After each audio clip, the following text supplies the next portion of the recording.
তারা এই হত্যাকাণ্ডের বিচার করবেন না, কারণ তারা নিজেরাই হত্যাকারী। তো আপনি হত্যাকারীর কাছে কি করে হত্যাকার চাইবেন? যারা নিজেরা রাজাকার তারা অপরকে বলে রাজাকার।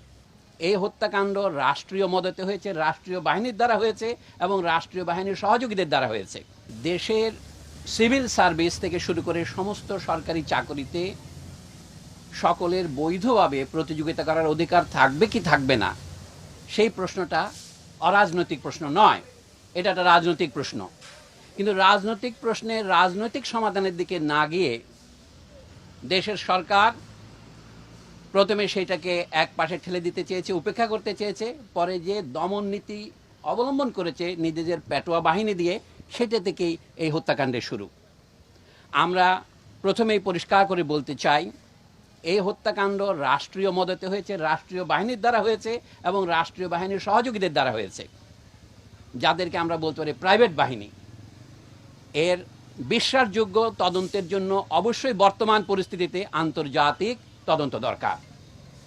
আমরা আমাদের নিহত, আহত, গুম হওয়া এবং নির্যাতিত জাতীয় জনগণের পক্ষ থেকে সেই দাবিকে অকুণ্ঠ সমর্থন জানাই। দ্বিতীয়ত, এখনও হত্যাকাণ্ডকে অস্বীকার করার জন্য একটা উদাহরণ দিই আপনাদের। গতকাল শোক দিবসের নামে একটা প্রজ্ঞাপন জারি করেছেন মন্ত্রিপরিষদ সচিব। সেখানে দেখবেন নিহত এবং আহতদের জন্য শোক পালনের জন্য কালো ব্যাজ পরিধান করতে বলেছেন। আমরা কিন্তু সেটা প্রত্যাখ্যান করেছি, আমরা লাল ব্যাজ পরেছি। এবং তারপরে তাদেরকে তারা শহীদ বলতে রাজি নন। তাহলে তারা যদি শহীদ না হন, শুধু নিহত হন, তাদের জন্য তাহলে প্রার্থনা করার দরকার কি?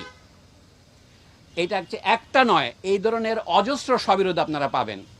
সরকার এখন এই হত্যাকাণ্ডকে জায়েজ করবার জন্য যে অজুহাত ব্যবহার করছেন, যে তারা মেট্রো রেল স্টেশনে হামলা করেছে, সেতু ভবনে হামলা করেছে, অথবা বাংলাদেশ টেলিভিশন ভবনে হামলা করেছে। আমাদের জ্ঞানী বিশ্লেষকরা, যেমন ব্রিগেডিয়ার জেনারেল শাকাওয়াত হোসেন, তার পরিষ্কার করেছেন এইগুলিকে বলা হয় কি পয়েন্ট ইনস্টলেশনস, কেপিআই। এগুলি রক্ষার জন্য সরকার কোনো পূর্ব ব্যবস্থা গ্রহণ করেনি, অথবা করলেও যথাযথ ব্যবস্থা গ্রহণ না করার ফলে এটা এর দায় কে বহন করবে? তাদেরকেই বহন করতে হবে।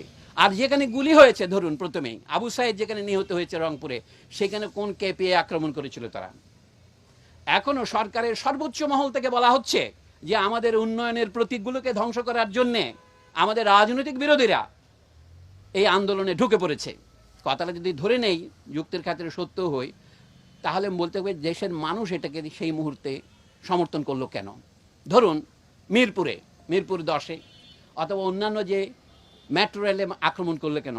আমাদের দেশের অথবা যে কোনো ঔপনিবেশিক দেশের ইতিহাসের সাথে যারা পরিচিত, এমনকি ইউরোপের দেশের ইতিহাস যারা পরিচিত, তারা জানেন মানুষ যাকে ক্ষমতার দম্ভের প্রতীক মনে করে সেটাকে হামলা করে। সরকারের লেজিটিমেসির একমাত্র দাবি হচ্ছে, বৈধতার একমাত্র দাবি হচ্ছে আমরা উন্নয়ন করেছি গত 1.5 দশকে। আইয়ুব খান সাহেবের 1 দশক ছিল, এখন শেখ হাসিনার 1.5 দশক হয়েছে। এই উন্নয়নকে মানুষ যে প্রত্যাখ্যান করেছে, সেটা দেখা যায়। ঢাকা শহরের সমস্যাটা কি ছিল?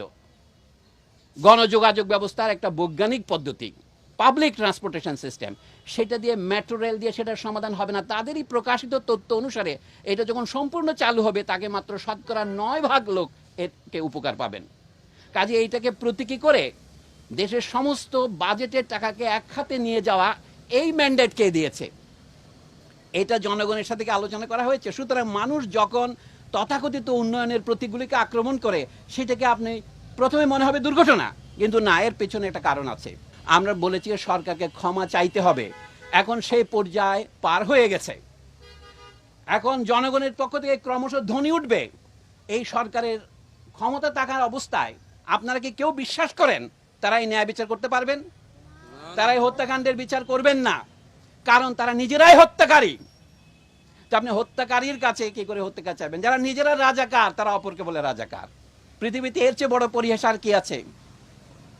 মানে যারা খুনি তারা আজ আমাদের বলে খুনি, যারা বিশ্বাসঘাতক তারা আমাদের বলে বিশ্বাসঘাতক। ক্ষমতার সর্বোচ্চ কেন্দ্রের চারদিকে তো রাজাকাররা বসে আছে, এবং যে ছাত্র যারা 2000 সনের পরে জন্মগ্রহণ করেছে তাদেরকেও তারা রাজাকার বলছেন। আমরা এখানে দাঁড়িয়েছি শুধুমাত্র যারা নিহত হয়েছে তাদের আত্মার মাগফিরাতের জন্য নয়, যারা বেঁচে আছে তাদের আত্মার মাগফিরাতের জন্য।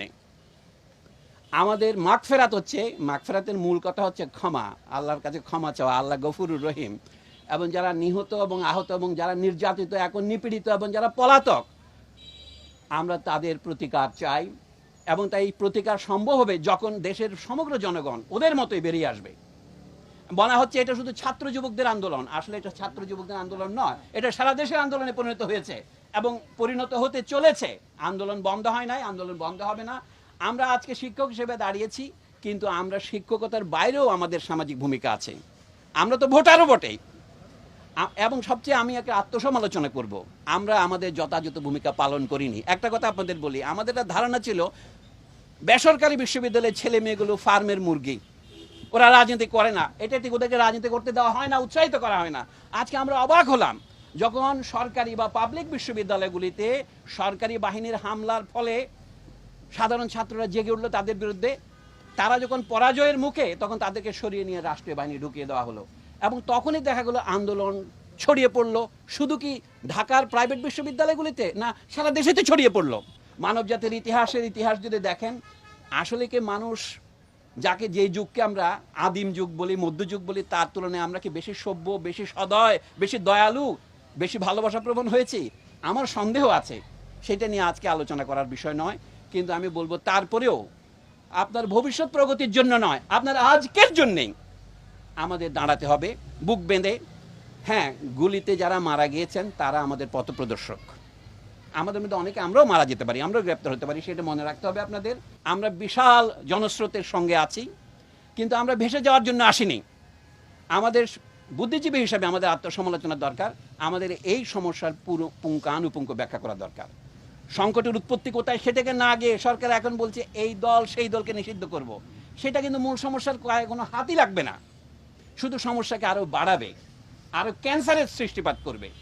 এই জন্য এখন যেটা দরকার, পুরনো কথা ধার করেই বলি, রাজনৈতিক সমাধান। রাজনৈতিক সমাধানের প্রথম পদক্ষেপ হচ্ছে বর্তমান সরকারকে নিঃশর্তভাবে ক্ষমা প্রার্থনা করে পদত্যাগ করতে হবে। এই পদত্যাগ ছাড়া নতুন কোন রকমের ব্যবস্থা আমরা যেতে পারবো না।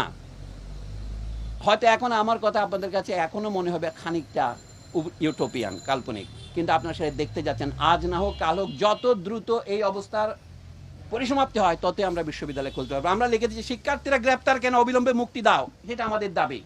আমরা বলছি বিশ্ববিদ্যালয়ে নিরাপদ শিক্ষার পরিবেশ ফিরিয়ে আনতে হবে, নাহলে আমাদের ছাত্রছাত্রীরা যদি আসতে না পারে আমরা কি পড়াবো, আমরা কাকে পড়াবো?